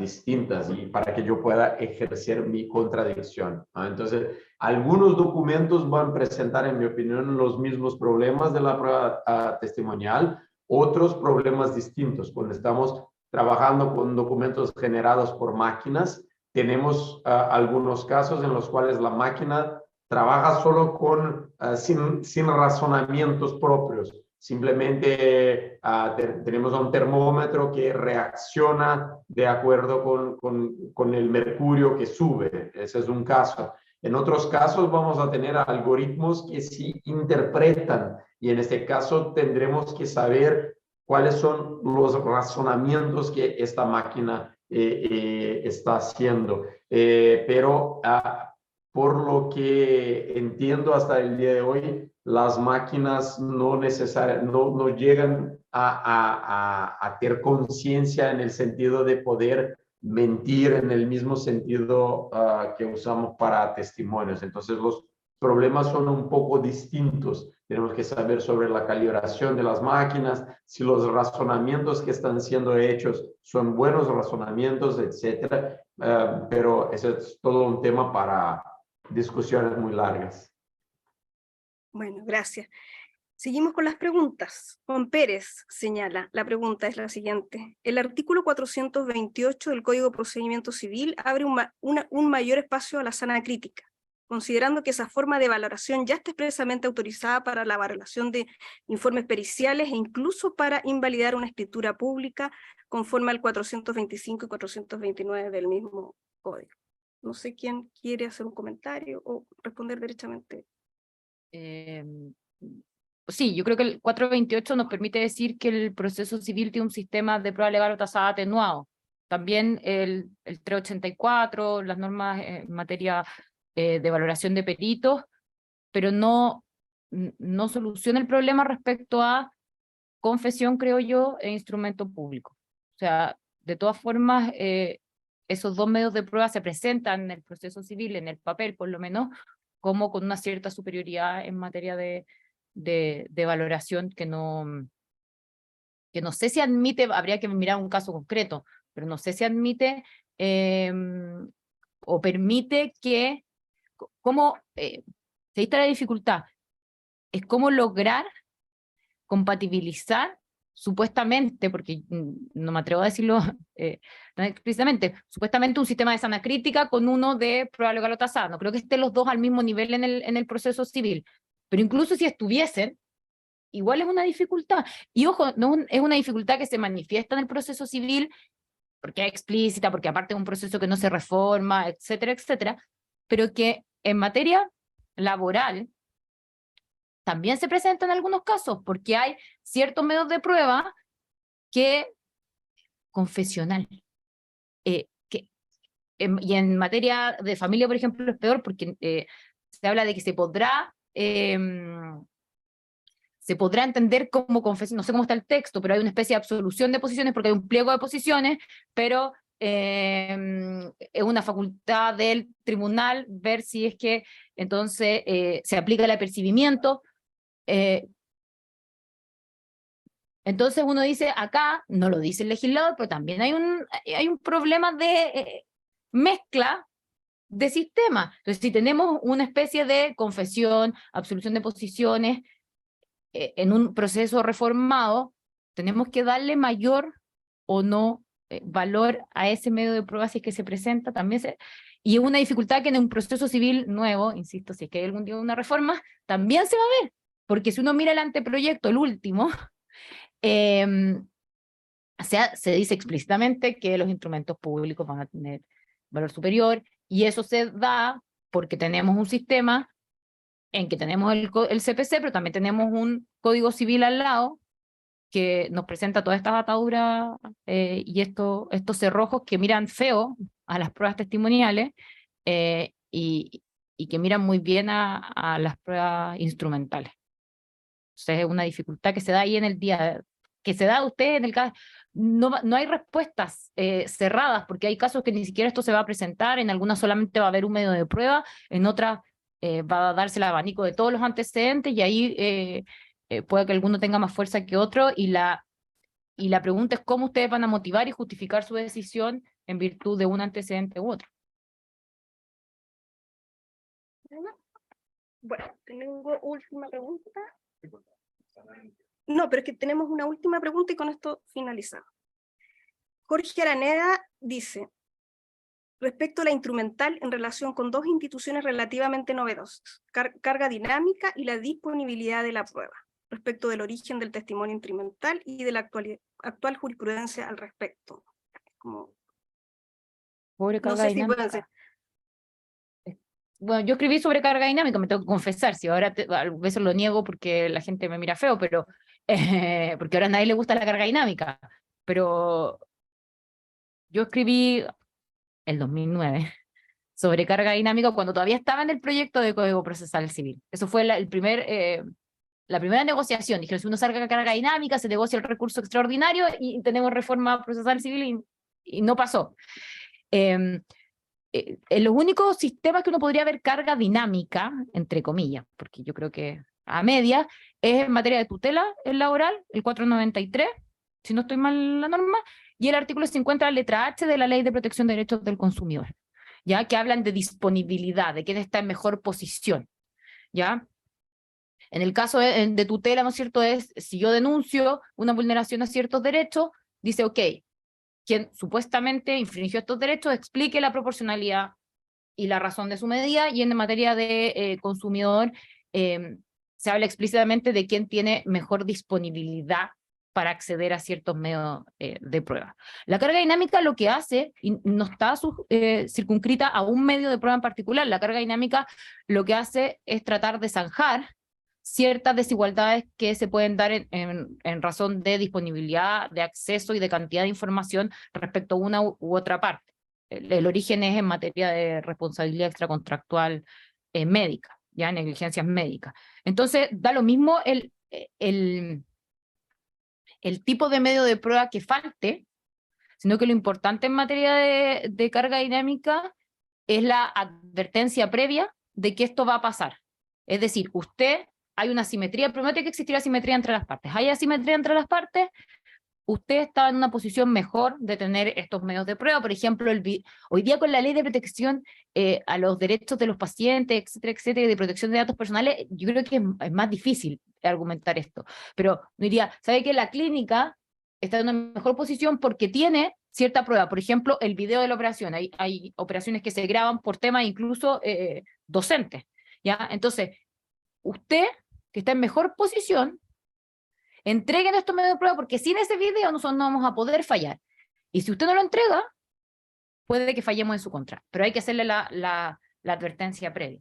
Y es una institución compleja porque la línea es muy delgada. ¿En qué sentido? De producir nuevas desigualdades, pero ahora hacia la otra parte. ¿Por qué le estoy exigiendo tanto? ¿Cómo sé que está en mejor posición? ¿Qué argumentos? Porque no está explícitamente señalado, ¿no es cierto?, en ninguna legislación. ¿Qué argumentos puede dar esta otra parte para desentenderse y decir que no tiene esta disponibilidad?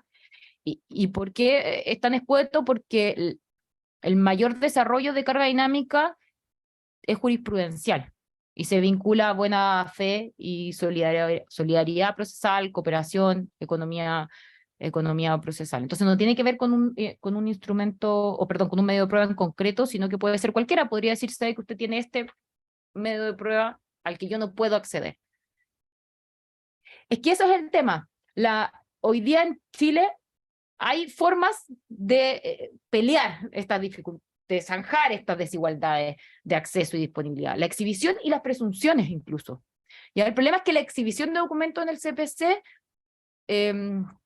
yo creo que habría que pulirla, porque sus consecuencias no son tan importantes, tampoco es muy general la forma en que yo puedo zafar de no exhibir documentos.